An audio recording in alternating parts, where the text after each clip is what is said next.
Banking space से जना small finance bank, इस कंपनी का आईपीओ आ रहा है, 7 फरवरी से खुल रहा है और आईपीओ का प्राइस बैंड 393 से 414 रुपए प्रति शेयर तय किया गया है। आईपीओ के जरिए कंपनी की 570 करोड़ रुपए जुटाने की भी योजना है। क्या है बैंक का प्लान और आगे की ग्रोथ पर चर्चा करने के लिए हमारे साथ बैंक के एमडी और सीईओ अजय कनवाल जी जुड़ चुके हैं। Ajay ji, thank you so much ET now Swadesh को समय देने के लिए। तो इस आईपीओ के बारे में थोड़ी जानकारी दीजिए, किस वजह से कंपनी ये आईपीओ लेकर आ रही है, ऑब्जेक्टिव्स क्या हैं? टोटल हम लोग रेस कर रहे हैं प्राइमरी इशू 462 करोड़। उसका प्राइस बैंड है 393 टू 414 रुपीज और जो ऑफर फॉर सेल है वो करीबन 26 लाख शेयर है। सो गिव अ टेक 550 से 550 करोड़ का टोटल रेज है फ्रॉम दिस राउंड। कमल साहब, बैंकिंग की अगर हम स्थिति को समझना चाहें, अगर पूरे सेक्टर को समझना चाहें तो जरा बताइए कि बैंकिंग की स्थिति किस तरह की है और क्या बैंकिंग अब आज के न्यू एज वर्ल्ड में, डिजिटल वर्ल्ड में थोड़ी आसान हुई है? मैं एक स्टेप बैकवर्ड जाऊंगा, मैं पीछे हटूंगा। देखिए, फर्स्ट, जब भी इकोनॉमी अच्छा करती है, बैंकिंग अच्छा करती है। सो हमारी इकोनॉमी, आपने खुद ही कल एफएम से सुन लिया कि हम किस तरह 7% प्लस पे चल ही रहे हैं। सो banking should naturally do well. Banking का काम है सपोर्ट करना कि इकोनॉमी और अच्छे से ग्रो करे और ऑफ कोर्स हेल्दी ग्रोथ हो, बिकॉज कई बार ग्रोथ होती है और फिर बाद में रुक जाती है। सो आई मस्ट से, जो मैं देख रहा हूं अपनी बैंक में और जो मैं अपने बाकी कोलीग्स, अदर सीईओ से बात करता हूं या आईबीए में सुनता हूं, सो मेरा अंडरस्टैंडिंग है कि देखिए, economy is on a very good footing, banking is supporting it अच्छे से। So banks are doing well. Banks like Jana specifically डिम्पी आर फोकस्ड ऑन एरियाज जहां अंडर सर्व्ड है, जो मिडल एंड ऑफ इंडिया है, क्लियरली जहां देख रहे हैं कि क्रेडिट डिमांड है और अलग अलग मॉडल से, अलग अलग तरीकों से ये फुलफिल किया जा सकता है। सो हमारे जैसे डिफरेंशिएटेड बैंक ऑब्वियसली वहां फोकस कर रहे हैं, but lot of growth opportunities. Ajay ji, हम देख रहे थे कि आपका लोन पोर्टफोलियो काफी डाइवर्सिफाइड है, काफी सारे सेगमेंट में आपका फोकस है। उसके बारे में थोड़ा बताइए और किस सेगमेंट से सबसे ज्यादा योगदान मिलता है आपको और वहां पर ग्रोथ की क्या संभावना देख रहे हैं आप आगे? जब हमने बैंक शुरू किया ना 2018 में, तो हमने बेसिकली ये चूज किया कि सबसे लंबा रिलेशनशिप जो एक कस्टमर का होगा बैंक के साथ, वो प्रॉपर्टी के बैकग्राउंड पे होगा। बिकॉज आप प्रॉपर्टी लोन देखिएगा, चाहे आप हाउसिंग लोन लीजिए या लैप लीजिए, it's a easily a 5 to 10 year relationship. So that allows us to work a longer with the customer, and that is where we all began. जाना का सबसे बड़ा बिजनेस है सिक्योर्ड बिजनेस, मतलब affordable housing, micro lab, MSME, वहां भी property collateral होती है, गोल्ड लोन्स, टू व्हीलर। सो ये सारा जो है एसेंशियली सिक्योर्ड लोन कहलाता है और ये हमारा बिगेस्ट ग्रोथ एरिया है। नाउ वेरी इंपॉर्टेंट, बहुत जरूरी बात यह है कि सबसे बड़ा एरिया क्यों है। अगर आप एक कस्टमर का बैलेंस शीट देखिएगा, कोई भी कस्टमर हो, तो सबसे ज्यादा बोरोइंग वो कहां करता है? अपने घर के लिए, करेक्ट। अगर उसका एबिलिटी टू लेवरेज है, जैसे कि आपके पास प्रॉपर्टी है या शेयर्स हैं, तो आपका लेवरेज भी आराम से बढ़ सकता है। सो हमने बहुत अर्ली ये चूज किया है कि हम जो है प्रॉपर्टी पे फोकस रखेंगे और हम जो सिक्योर्ड नीड्स हैं कस्टमर के, वहां ज्यादा ध्यान देंगे। सो सबसे बड़ा बिजनेस हमारा डिप्यूटी सिक्योर्ड है, which is all property led, चाहे वो माइक्रो लैब हो या अफोर्डेबल हाउसिंग हो, एमएसएमई हो। एंड जैसे हमने जब शुरू किया तो हार्डली कुछ सिक्योर्ड था। आज 5.5 साल में 57.8% सिक्योर्ड हो गया है।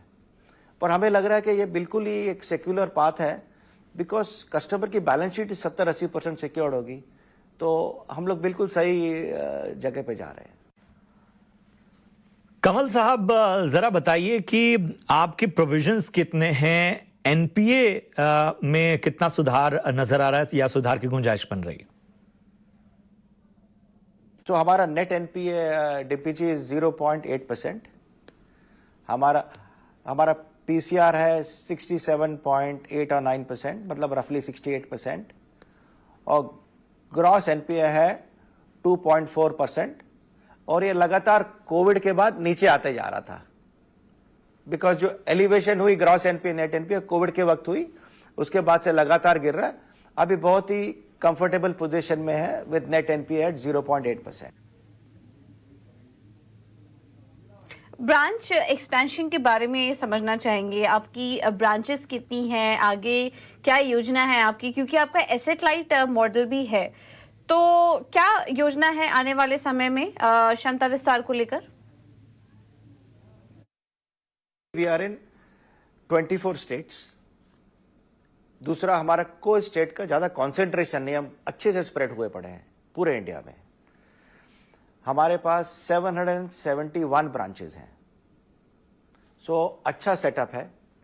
करीबन 180 सिटीज में हैं हम लोग अवेलेबल, जहां हम लोग housing business, micro housing business, micro finance वगैरह करते हैं। So in terms of geographical spread we are very well spread. और हमारे लोग, सिस्टम्स, ब्रांड, ब्रांचेस, ये सब जगह काम करते हैं। सो अभी यही जगहों में बहुत स्कोप है एक्सपेंशन का। हम जो ब्रांच एक्सपेंशन कर रहे हैं ज्यादा करके वो लायबिलिटी फोकस में रख रहे हैं, because also lot of we can see our need to gather deposits to improve our CASA ratio. उसके लिए ब्रांच जरूरी हो गया। एंड यूर राइट कि आजकल ब्रांच थोड़ा लोग कम कर रहे हैं, बट ब्रांच जरूरी है। छोटा हो गया है, डिजिटल की वजह से इतनी जरूरत भी नहीं है, क्योंकि ज्यादा लोग कस्टमर आते भी नहीं अब कैश विड्रॉल्स वगैरह के लिए, बट ब्रांच जरूरी है। So our expansion this year till now has roughly been 30 to 40 branches for the first half. 771 branches हैं and we are very well endowed। और जैसे बैंक ग्रो करेगा ब्रांच भी ग्रो करते जाएंगे हम। बिल्कुल कमल साहब, बहुत दुरुस्त आपने कहा कि भले ही डिजिटल दुनिया हो गई हो, लेकिन ब्रांच फिर भी ज़रूरी होते हैं, और ख़ासतौर पे छोटे शहरों और कस्बों के लिए तो वाकई ब्रांच की आवश्यकता है। और आजकल तो जो तमाम स्मॉल स्केल इंडस्ट्रीज़ हैं उनके लिए भी बहुत सारे ऐसे ट्रांजैक्शन और बहुत सारे ऐसी क्वेरीज होती हैं जिसके लिए ब्रांच की आवश्यकता पड़ती है। चलिए बढ़ते हैं आगे। और चैलेंजेस तो हर कारोबार में कमल साहब होते हैं, जरा बताइए आपके कारोबार में किस तरह की चुनौतियां हैं और उससे निपटने के लिए क्या किया जा रहा है? हम लोग ये चाहते हैं कि बैंक भी और हमारे सारे कस्टमर भी, और जो हमारे कस्टमर नहीं भी जो आपका चैनल देख रहे हैं, we have to watch out for cyber security. I think that is the first thing we have to all be very careful. तो बैंक तो पूरा इन्वेस्ट करती है ताकि कस्टमर का अकाउंट सेफ रहे। हम पूरा एजुकेशन करते हैं, और आपने देखा इंक्रीमेंटली काफी लोग are trying to reach out to customers and get their passwords and do the what I would say is illegal activity. So I think first our focus is making sure that as we grow digital, we're investing both at our end and customer education end on how to use digital and how to be safe with digital. I think that is the most important piece that we work on.